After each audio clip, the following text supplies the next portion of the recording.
Program cek kesehatan gratis ataupun CKG diinisiasi oleh Presiden Prabowo Subianto pada 10 Februari 2025. Nah, melalui cek kesehatan gratis ini sebenarnya masyarakat bisa mengetahui hal-hal kecil yang sebenarnya berdampak pada potensi ataupun risiko dari penyakit yang mungkin bisa mendera masyarakat Indonesia. Salah satunya berdasarkan hasil dari CKG, ini data Kementerian Kesehatan menyebutkan sekitar 95,9% lansia dan orang dewasa ternyata punya tingkat aktivitas fisik yang rendah. Wah, ini dari seperti hal ini kita bisa melihat gaya hidup masyarakat dan potensi kesehatannya.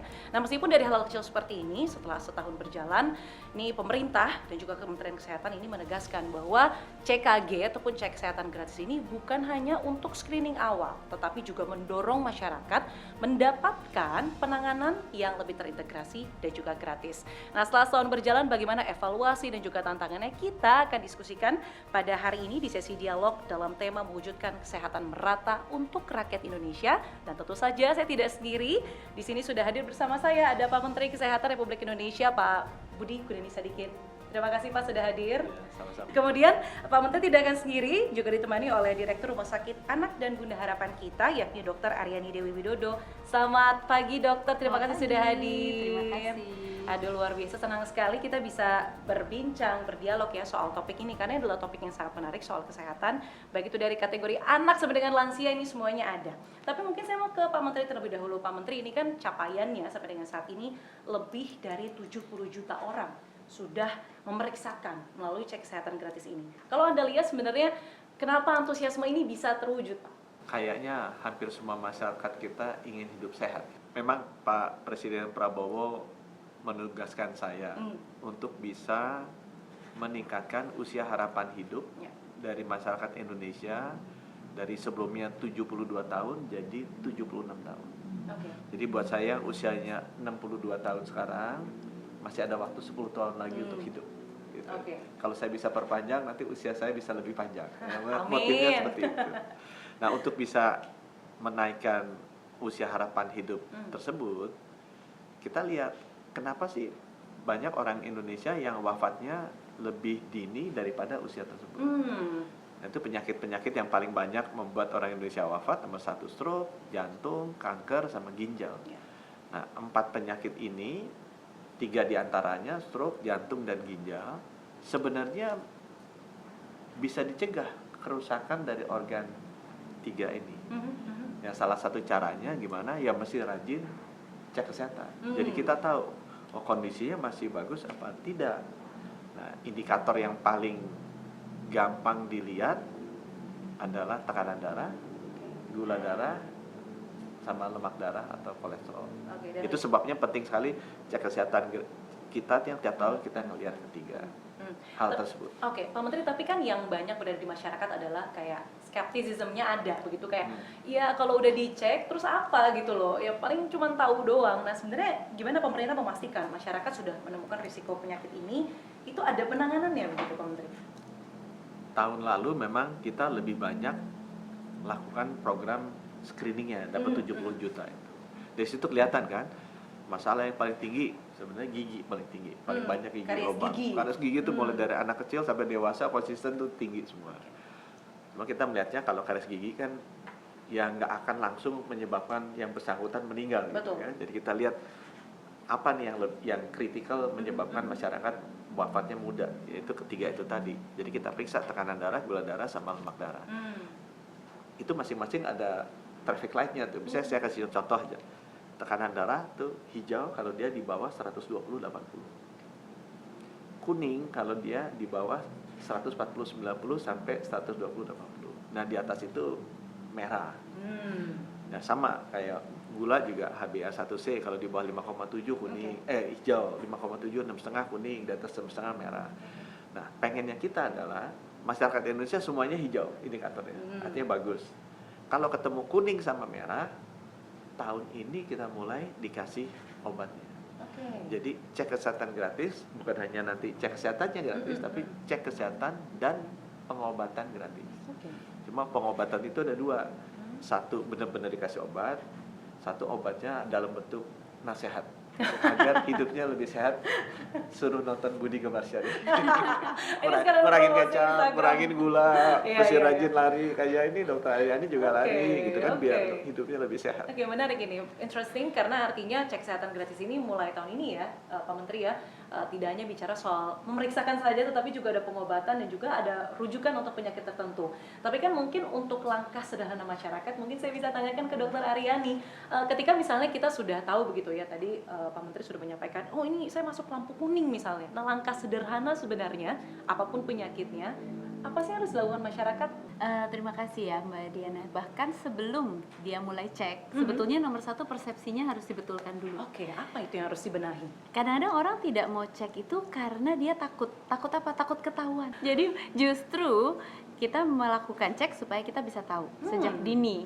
Nah, ini edukasi yang perlu kita berikan. Oke. Kalau kita tahu sejak dini berarti kita bisa melakukan sesuatu sehingga dia tidak berlanjut dari kuning menjadi merah misalnya Betul. begitu. Atau kita bisa kembalikan lagi ke hijau.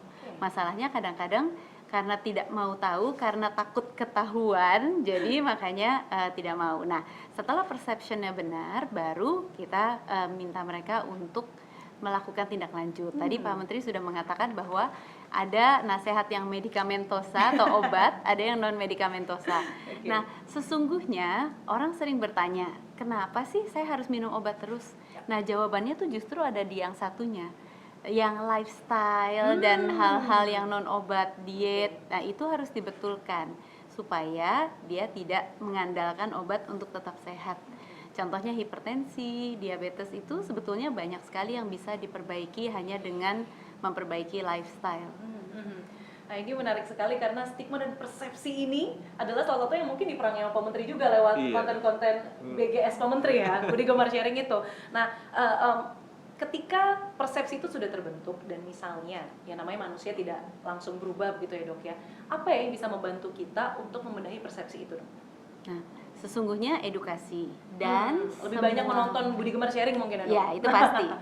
Dan yang kedua, nakes-nakes ini harus di-empower. Jadi mereka itu harus tahu dan mereka juga bukan hanya mengetahui ilmunya. Ilmu mungkin mereka sudah tahu. Tapi bagaimana cara memberikan edukasi supaya orang itu tidak malah mundur. Karena kadang-kadang misalnya ada yang bilang, saya malah ditakut-takutin, katanya nanti kamu cepat mati kalau kamu nggak mau makan sehat gitu. Orang malah jadi antipati. Nah, bagaimana caranya kita bisa melakukan edukasi yang baik sehingga kita bisa menjadi membuat mereka termotivasi instead of malah mundur gitu ya, karena misalnya antipati. kalau soal tingkat aktivitas fisik nggak usah langsung suruh lari 10 kilo, tapi Iya. misalnya mungkin jalan pagi 30 menit dulu begitu ya dok. Iya, Mulai dari nggak- hal kecil seperti itu. Nggak semua orang bisa langsung maraton seperti Pak Menkes, tapi Ini kita hari mulai ini sedikit demi Pak Menteri sedikit. kayaknya ya. Oke, balik lagi ke Pak Menteri. Pak Menteri ini kalau bicara soal evaluasi semester 1 tahun 2026 ini kan bicara soal stigma tadi. Banyak yang sebenarnya meskipun capaiannya sudah luar biasa, tapi banyak juga yang masih takut periksa karena lebih baik kayaknya nggak tahu deh daripada stres sendiri gitu. Kalau saya lihat datanya, kita beda datanya, baru 15 dari 38 provinsi Pak Menteri yang on track menuju target 132 juta peserta. Capaian terendahnya di Papua dan juga sekitarnya. Apa ya Pak Menteri yang Anda dan juga teman-teman di Kementerian Kesehatan ini lakukan untuk mempercepat capaian di 23 provinsi yang mungkin sekiranya belum on track gitu? Pengalaman dari COVID ya, karena saya orang dari luar yang masuk ke sektor kesehatan. Kesehatan itu akan sukses programnya kalau dia bisa disampaikan dalam bentuk gerakan. Maksudnya bedanya program sama gerakan apa? Kalau program itu inisiatifnya dari kita, Ya. dari nakesnya, dari rumah sakitnya, dari dokternya. Tapi kalau gerakan, kita bisa membalikan atau memindahkan tanggung jawab hidup sehatnya, itu yang kebersangkutan. Sama kayak COVID, kalau kita paksa suntik, orang belum tentu mau. Tapi kalau orang yang tiba-tiba merasa kalau saya nggak suntik, saya nggak sehat, berisiko buat saya, nah itu membangun motivasi yang lebih kuat untuk masyarakat hidup sehat. Nah itu memang sangat bergantung kepada cara kita berkomunikasi. Ya, saya ngelihat misalnya dulu teman-teman Kemenkes bikin gerakan Germas, gerakan masyarakat sehat ya dok ya. Itu programnya Kemenkes sekali. Begitu saya lihat, ya masyarakat dia melihatnya ya itu programnya Kemenkes. Saya bilang ke teman-teman, lebih baik kita bikin kayak Car Free Day Jakarta deh. Ya. Itu tanpa disuruh pun mereka Udah gerak begitu. udah bergerak sendiri. Jadi saya bilang mesti bikin apa ya, fenomena seperti itu. Saya bilang ke mereka nih, anak-anak muda, gimana caranya bikin FOMO. Ya. Kalau kita berhasil bahwa cek kesehatan gratis itu FOMO, nah itu artinya kita sebagai orang kesehatan berhasil. Karena banyak sesudah kita lihat, karena biasanya di sektor kesehatan ini banyak yang pinter kan. Ya. Orang yang pinter kan senangnya ngajarin kan. Ya. Ah itu Influence tidak menarik. Itu saya tidak menarik. Kita harus benar-benar, dan kadang-kadang kalau kita ngajarin nggak cocok, malah kita marah-marah, kok nggak ikut sih, kenapa nggak gini, gitu. Oh itu cara yang salah seperti tadi Dokter Aryani bilang, orang jadi antipati. Tapi kalau kita bisa membuat itu sebagai sesuatu yang menarik, sehingga mereka merasa, saya juga mau begitu deh, kalau begitu cool, kalau gitu keren. Nah mereka nanti akan pasti melakukan itu. Ini yang mesti, metode komunikasi ini yang mesti dilakukan. Kalau daerah Papua atau ada, terusan Jawa Barat saja dengan Jawa Tengah, Jawa Timur kan lebih tinggi Jawa Tengah. Artinya Jawa Barat juga agak kurang. Nah kita mesti belajar lah gimana caranya misalnya KDM gitu, melakukan sosialisasi. Karena orang akan lihat dia, akan niru dia. Nah saya mencoba juga berubah, karena saya kan generasi lansia. Saya coba dengan Budi Gemar Sharing, sebenarnya bukan ide saya, itu idenya beberapa anak-anak muda di Kemenkes. Mereka masih muda, Pak ngomongin jadi gitu Pak, nggak cocok. Ngomongin gini, yang lucu, yang makanan, mesti Bapak sendiri yang ada di muka gitu. Kalau Bapak kayak pidato acara nggak bakal ada orang yang nonton. Kita coba kan akhirnya berubah berdasarkan masukan mereka, dan lumayan TikTok bisa 5 juta view gitu. Gerakan-gerakan seperti itu memang penting, termasuk meng-hire beberapa influencer yang mungkin memang menjadi top of mind orang-orang begitu ya. Karena saya diajari Dokter bilang, Aryani. Pak, omongin Pak, itu tekanan darah harus di bawah 120, 80. Saya bilang, apa menarik? Gitu kan buat orang-orang dengerin gitu, HbA1c, ngomong HbA1c itu aja orang udah susah gitu. Iya, betul. Ada nggak sih cara yang lebih gampang, cara ngomongnya biar mereka merasa, kalau gini keren loh, kita keren gitu kan. Oke, gerakan supaya FOMO itu yang dibangun Ya, Pak mesti ya, Menteri. ini ilmunya anak-anak muda lah yang tahu. Baik. Tapi kalau kita bedah lagi, mungkin ke Dokter Aryani. Dokter Aryani, ini kan sebenarnya data semester 1 lagi, saya kembali ke data yang sama, itu capaian CKG juga pada kelompok balita dan juga anak prasekolah ini baru 25%. Kalau secara kasat mata juga kita lihat begitu ya, anak saya nggak akan dibawa ke rumah sakit kalau nggak lagi sakit, begitu loh. Bahkan untuk mengunjungi orang sakit aja, ada beberapa orang tua yang merasa resisten. Kayak rumah sakit, jangan dibawa gitu ya. Sebenarnya apa penyebab kesenjangan ini dok? Dan apa yang harus ditumbuhkan edukasinya kepada para orang tua? Nah, itu sebetulnya kaitannya dengan struktur dan kegiatan masing-masing. Kalau anak sekolah, justru cakupannya sudah lebih baik. Kenapa? Karena mereka pergi sekolah. Jadi kita masih bisa mengkoordinasi melalui sekolah-sekolah tersebut. Nah, kalau anak-anak prasekolah itu ada yang sekolah, ada yang nggak sekolah, ada yang ikut di playgroup mana gitu ya. Jadi memang tidak semua seragam. Itulah yang membuat kesulitan. Maka sebetulnya kita bisa mendekati mulai dari PAUD sebagian, dan yang satu lagi adalah kita memang menumbuhkan kesadaran orang tua dengan cara apa? Kalian aja check up. Tapi kok anak-anaknya tidak, ya kan? Tahu nggak kalau risiko anak-anak kekurangan zat besi, nanti dia bisa tidak terlalu pintar, atau kalau harusnya dia jenius seperti Einstein, takut nggak nyampe kalau misalnya ternyata kekurangan zat besi, kalau misalnya ternyata dia ada masalah kesehatan, kalau misalnya tumbuh kembangnya tidak baik. Nah itu dia yang kita dekati untuk memotivasi mereka supaya mereka, oh ya, saya ingin anak saya pintar, anak saya nanti tumbuh dan berkembang dengan baik biar lebih dari anak-anak yang lain. Nah di situ baru mereka akan mulai, oh iya ya boleh deh. Dan seperti tadi Pak Menkes bilang, FOMO-nya itu, jadi misalnya kayak saya udah cek nih, kamu udah belum gitu, si ini nih udah pinter nih, anak saya tiga-tiganya semua cek loh. Nah baru mereka mulai apa ya, rasa persaingannya itu loh yang dimunculkan ya Pak ya. Jadi supaya mereka termotivasi untuk membawa anak. Karena memang harusnya jargon lebih baik mencegah daripada mengobati itu benar-benar harus turun sampai ke masyarakat begitu ya. Iya, karena sebetulnya gini, biaya kesehatan itu jauh sekali ya antara kalau kita mencegah preventif dengan kalau nanti sudah terjadi. Iya. Karena nanti berkali-kali lipat sudah ada komplikasinya, ada pembedahan dan sebagainya. Sedangkan kalau kita mendapatkan problem-problem itu di awal, itu masih sangat mudah. Ibaratnya api deh ya. Kalau ada kebakaran, api yang masih kecil itu jangankan pakai air, pakai tangan aja kalau lilin selesai. Tapi kalau misalnya dia sudah menyebar, itu sudah sangat sulit untuk mengatasinya dan tidak selalu bisa kembali seperti semula. Oke. Very interesting. Memang ini mencegah lebih baik daripada mengobati ya. Ada satu lagi, mencegah lebih murah daripada Nah, itu juga. Masalah kantong kayaknya itu udah Sebagai masyarakat bankir, udah gitu. paling kena deh kayaknya Pak Menteri ya. Oke, Pak Menteri kan baru tahun ini sebenarnya ada tindak lanjut bahwa sebelumnya screening orang tahu, kemudian mungkin tindakannya sendiri. Nah, tapi kalau sekarang ada pengobatan juga lebih lanjut. Nah, bagaimana Kementerian Anda ini memastikan bahwa temuan ini memang ditata laksana bukan sekedar di data, mungkin orang-orang yang juga sudah tahu saat itu ini. tantangannya sih. Ya, Terus terang jujur belum bagus. Saya kasih landasan ilmiahnya dulu. Oke. Kita lihat di Korea kan meninggal paling banyak stroke sama jantung. Ya. Jadi kalau kita bisa rapikan kondisi tekanan darah, gula darah sama kolesterolnya kita, harusnya itu bisa turun. Oke. Di Korea itu datanya di jurnal-jurnalnya ada, mereka bisa menurunkan dari populasinya mereka yang bermasalah tuh, yang kuning darah, itu 50% aja. Oke. Ternyata bisa menurunkan kematian kardiovaskular atau penyebab stroke jantung ginjal ini sampai 80%. Oke. Jadi mereka ngukurnya gini, dari penduduknya misalnya kita Indonesia 280 juta, mereka ukurnya tuh triple 80 itu, 80% di CKG. Dari 80% ini kan ketemu yang kuning sama merah. Yang 80% ini di treatment, bisa yang tadi treatmentnya nggak pakai obat atau dengan obat. Jadi 80% kedua. Nah, 80% ketiga adalah yang sudah di treatment ini 80% terkendali. Terkendali itu artinya jadi hijau.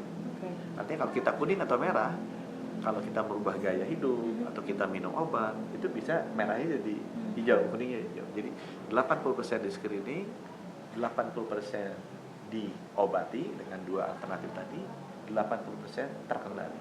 Jadi target saya dari Pak Presiden Prabowo untuk menyehatkan masyarakat Indonesia yang diukur dari usia harapan hidupnya naik ke 76, itu harusnya bisa tercapai.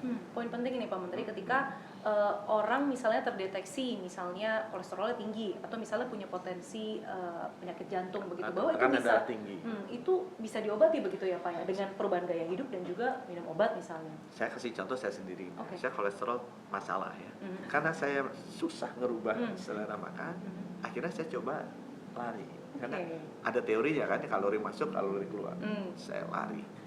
Turun kolesterol. Jadi yang biasanya 220, 230 turun di bawah 200. Cuman kolesterol kan ada dua komponen ya, udah mulai bicara yang membosankan, ada yang nama HDL, ada yang LDL. Oke, LDL-nya itu sedikit. harus di bawah 100 ya Oke. bagus. Saya di atas 100 terus. Udah turun, udah lari, enggak turun-turun nih. Ya akhirnya terpaksa saya minum obat. Begitu saya minum obat, LDL saya bisa turun. Jadi memang sekali lagi, begitu ada kuning atau merah, saran saya sih, walaupun saya bukan dokter ya, ibu nanti dokter ada ini bisa nambah. Yang paling bagus emang nomor satu harus segera dilakukan, merubah gaya hidup. Jadi lifestyle kita harus berubah, tidurnya cukup, makanannya diperbaiki, aktivitas fisiknya juga harus lebih baik. Tapi kalau toh pun kita merubah lifestyle, apalagi kalau kita udah tua kayak saya gitu, nggak semuanya bisa langsung ke hijau. Betul. Ya itu ditambah obat juga nggak apa-apa. Ya nggak ditambah obat. Daripada kita kuning atau merah merasa bahwa lifestyle-nya udah begini, udah ini nggak apa-apa lah, itu beresiko. Lebih baik ya pakai obat. Dan obat itu kan sekarang gratis juga ya di puskesmas. Ada statin, ada amlodipin, metformin, itu semuanya disediakan di puskesmas gratis. Untuk yang ketiga hal ini tadi, tekanan darah, gula, sama kolesterol. Berarti ada banyak pintu-pintu ya dok ya untuk bisa memastikan bahwa orang-orang yang berada, misalnya kita kategorikan, analogikan dengan lampu merah dan lampu kuning itu mungkin bisa turun ke yang merah ke kuning, yang kuning ke hijau begitu ya dok ya? Bisa, dan motivasi untuk tetap sehat itu dia yang harus dicari. Jadi Penting tuh. seperti tadi kan mungkin Pak Menteri bilang, aduh gimana ya caranya supaya turun. Oke deh, saya harus batasin makan, Iya. saya harus lari. Itu adalah keinginan untuk tetap sehat, keinginan untuk hidup lama. Betul. Nah, untuk di sini kan mungkin para orang-orang dewasa kan juga punya anak, Betul. pengen lihat anaknya sampai kuliah, pengen sampai lihat cucu, waktu ada cucu tetap sehat, bisa gendong-gendong, bisa Iya, lari-lari. betul. Nah, itu kan sebetulnya suatu motivasi ya. Alasan yang kuat, Gimana betul. caranya bahwa kalau saya berusaha untuk sehat, saya pertama cek, mau tahu saya sehat atau tidak, saya ada di hijau, kuning atau merah. Kedua, kemudian saya melakukan apa? Belum. Oke, saya melakukan apa? Oke, belum, berarti saya ambil pengobatan. Itu semua adalah target, karena semua orang kalau ditanya pasti pengen hidup lama, pengen tetap sehat sampai lama, karena yang penting bukan cuma kuantitasnya, tapi what is your quality of life sampai dengan hidup ya akhir hidup lah gitu. Berarti setelah dicek kesehatannya, kalau ada sesuatu pun, ada potensi penyakit atau sejenisnya, jangan pasrah begitu ya dok ya? Betul. Karena masih ada banyak pintu, termasuk obat gratis yang tadi sudah disediakan di puskesmas ya, Pak Menteri. Tapi nomor satu harus tahu dulu ya kan. Cek dulu berarti ya. Cek dulu. Oke. Pak Menteri, Bu Dokter, saya mau beralih sebenarnya ke topik yang selanjutnya, yang sebenarnya ini penting tapi sebenarnya agak kurang menyenangkan untuk kita bahas, yakni tuberkulosis. Karena kita tahu sendiri bahwa Indonesia ini peringkat kedua di dunia ya Pak Menteri, koreksi kalau saya salah, di bawah India. Kalau bicara soal TB ini banyak sekali spektrumnya, tapi saya mau tanya dulu ke Pak Menteri soal tantangannya untuk bisa mengatasi dan memerangi TB ini di masyarakat Indonesia. Nomor satu, ya, TB ini adalah penyakit menular yang sudah ada ribuan tahun. Ya. Disebabkan oleh bakteri. Jadi kadang-kadang ini sama kayak lepra, suka jadi stigma orang kalau TBC atau lepra itu kutukan Tuhan. Sebenarnya enggak. Kenapa ini jadi stigma? Karena penyakit ini sudah ada ribuan tahun yang lalu, orang belum punya ilmunya ribuan tahun yang lalu, jadi bilang, oh ini pasti kutukan Tuhan. Ya. Penyebabnya sebenarnya bakteri, sama aja, satu Mycobacterium lepra, yang satu Mycobacterium tuberculosis. Dan bakteri ini ditemukan kira-kira pada saat yang sama, 1700-an, satu oleh Norwegian scientist yang namanya Hansen. Jadi disebutnya leprosi itu Hansen. Iya, Morbus Hansen. Iya. Morbus Hansen itu ditemukan oleh Hansen. Kalau yang TBC kan ditemukan oleh Robert Koch, itu ya saintis dari Jerman. Jadi dua orang ini menemukan penyebab dari penyakit yang ribuan tahun ada, yaitu lepra dan tuberkulosis. Nah, yang kedua itu sejarahnya sedikit. Tuberkulosis ini membunuh setiap tahun itu 1 juta orang di seluruh dunia. Indonesia tuh 120.000. Jadi kita ngomong 5 menit yang meninggal 2. Penyakit ini sebenarnya meninggal lebih banyak dari COVID. Dan total di dunia mungkin udah lebih dari 1 miliar orang sejak kita pernah catat yang meninggal karena tuberkulosis ini. Dan harus benar-benar di-reduce karena ini penyebab kematian yang tinggi. Nomor 1 India, nomor 2 Indonesia, nomor 3 kalau nggak salah Filipina. Ada yang menarik kan? Cina dulu nomor 1. Sekarang udah turun. Jadi artinya bisa kan? Kalau dia bisa tuh tadi penduduknya kan logikanya India penduduk banyak, Ya, Indonesia banyak. banyak. Lo Cina kan lebih banyak dari kita. Betul. Karena mereka sudah tahu nih caranya gimana. Cina karena memang screeningnya bagus. Bagusnya TBC adalah obatnya sudah ada. Dan obatnya ini terbukti manjur, efektif. Masalahnya adalah setelah saya lihat, kita tuh screeningnya atau deteksinya nggak bagus. Misalnya, waktu saya masuk, estimasi TBC itu kan naik terus tuh. Yang diukur yang ranking 1, 2, 3 tuh WHO mengeluarkan estimasi setiap tahunnya berapa. Mereka keluarin namanya Global TB Report. Indonesia waktu saya masuk tuh dekat 900 ribuan. Yang ketemu cuman 363 ribu. Itu tahun 2020 pada saat masuk. Nah saya tanya, sisanya kemana? Nggak ketemu. Temuin aja dulu nih orang-orangnya. Akhirnya dalam 2 tahun kita naik dari 363 ribu ke 800 ribu. Ketemu. Semua orang marah, bilang, kenapa banyak TBC? Lebih baik ditemuin daripada enggak. Betul. Nah terbukti, waktu 2024 kita peak tuh 840 ribu. Pertama kali dalam sejarah baru lihat, 2025 estimasinya WHO turun. Jadi dari 1.098 kalau salah, turun jadi 1.096. 2026 turun lagi 20. Jadi dengan kita menemukan banyak kasusnya itu diobati, TBC itu kalau udah minum obat, saya lupa tuh 1 bulan, itu udah nggak nularin lagi. Dengan demikian malah terkendali. Karena penyakit penular kan, waktu COVID kita ajarin, kita harus bisa melandaikan ke flattening the curve. Karena penularannya tinggi kan. Jadi kita mesti screening yang banyak supaya bisa dikasih obat, memberhentikan penularan. Supaya replication rate-nya lah, itu turun. Nah, saya udah ngeliat nih, udah mulai turun. Cara yang kita lakukan udah benar.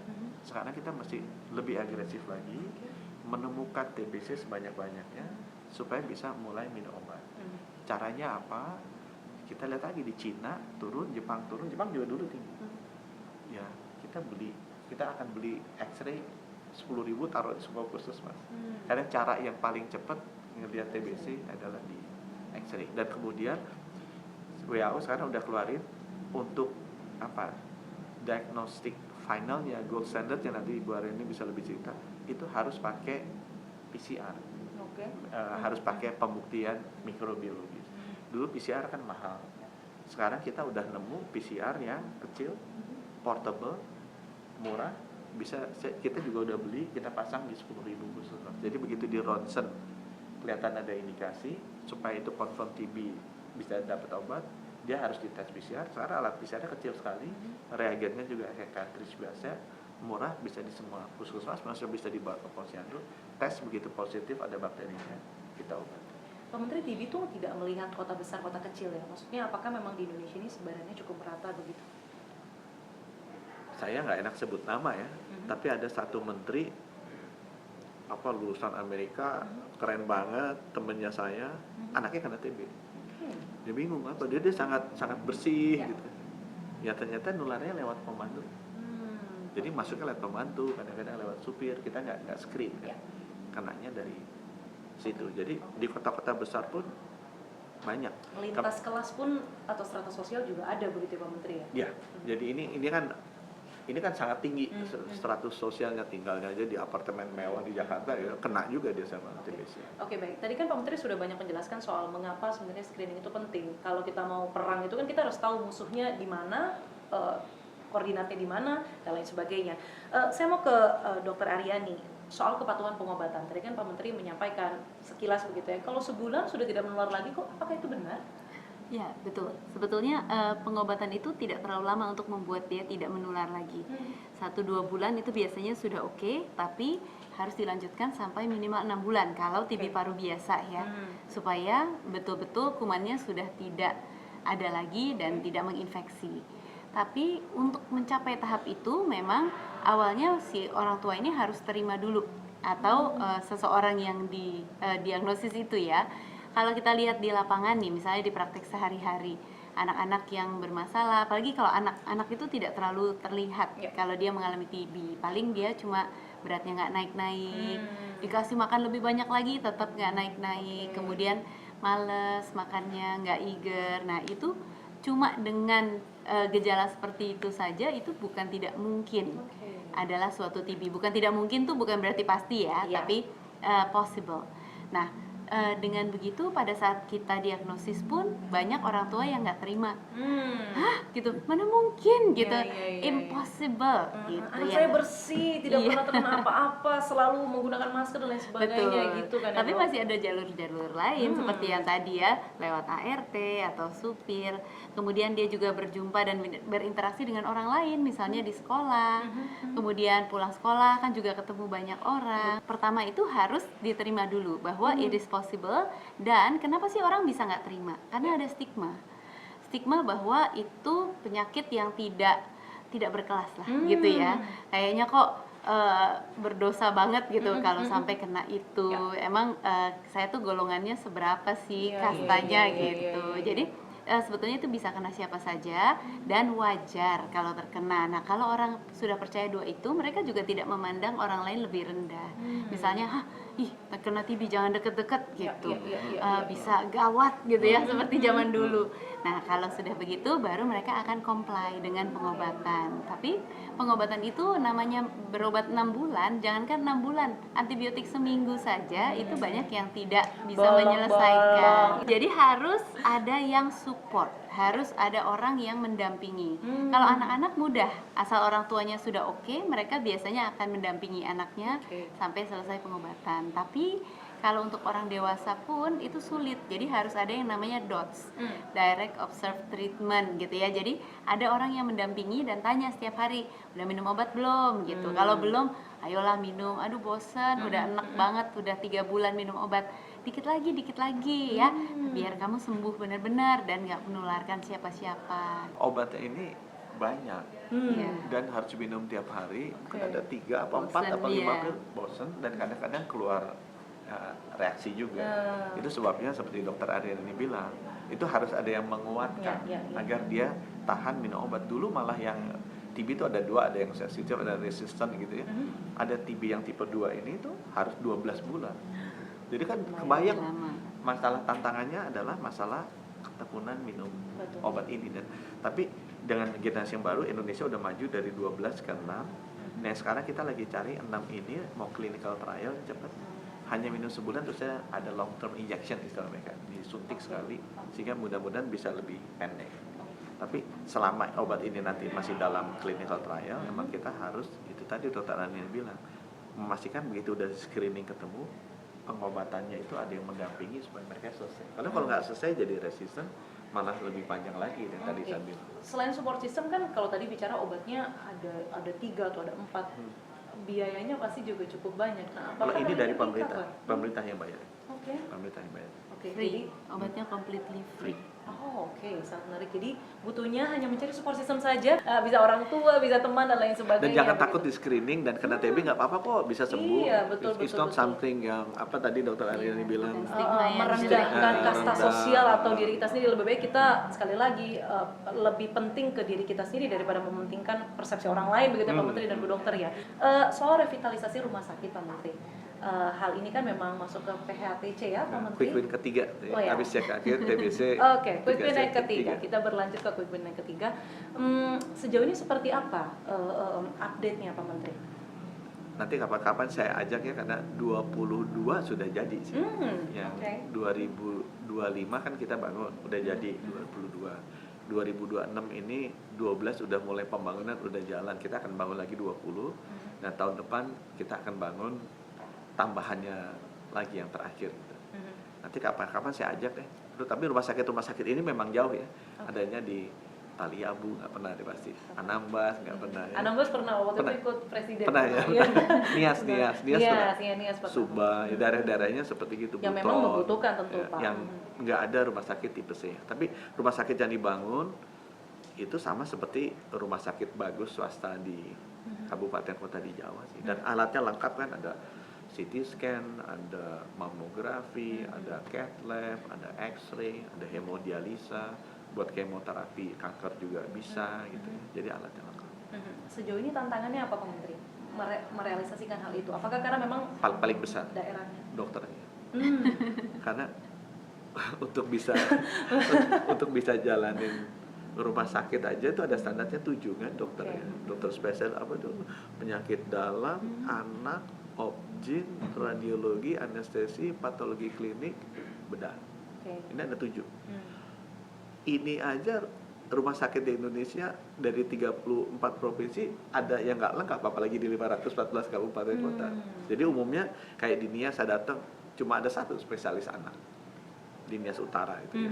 Obgyn nggak ada, bedah nggak ada, anestesi nggak ada. Jadi kalau patah tulang nggak bisa diapa-apain juga, mesti dibawa ke seberang Nias itu kan 4 jam 6 jam pakai boat. Kalau bangunan atau mesin kan Obgyn. mungkin bisa ada targetnya begitu 2 Cepat, bulan, 3 cepat, bulan cepat. jadi. 12 bulan, 14 bulan jadi.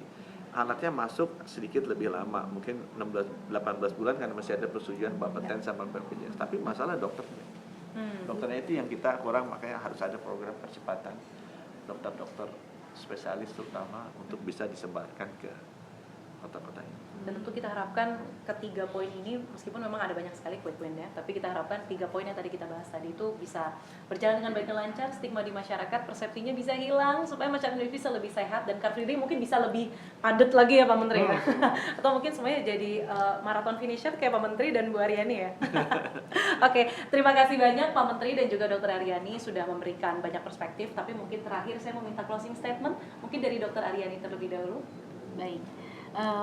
Bapak Ibu sekalian perlu ingat selalu bahwa yang namanya mencegah itu lebih baik daripada mengobati. Setuju. Itu di mana-mana begitu di seluruh dunia. Jadi kalau kita mau jadi negara maju, kita harus dari sekarang mengatakan kepada diri sendiri gitu ya, bahwa saya mau sehat, jadi saya harus tahu apakah ada potensi masalah kesehatan di saya, di keluarga saya, di anak saya. Dan untuk kedepannya bisa membuat kita tetap sehat sampai dengan lihat anak cucu dan usianya juga panjang. Amin. Oke, berlanjut Pak Menteri silakan.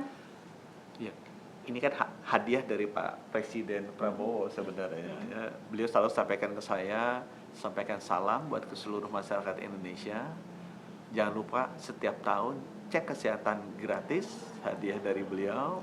Agar apa? Agar hidup sehat dan usianya panjang. Baik, terima kasih Pak Menteri dan juga Bu Dokter telah berbagi sharing perspektif kepada teman-teman semua di sini yang menonton juga. Dan demikian dialog kali ini kita harapkan bisa menambah wawasan dan juga edukasi kita soal seputar dunia kesehatan. Sampai jumpa lagi di Forum Merdeka Barat 9, Fakta Bicara dari Lingkar Pertama. Saya Diana Valencia pamit undur diri. Terima kasih, sampai jumpa.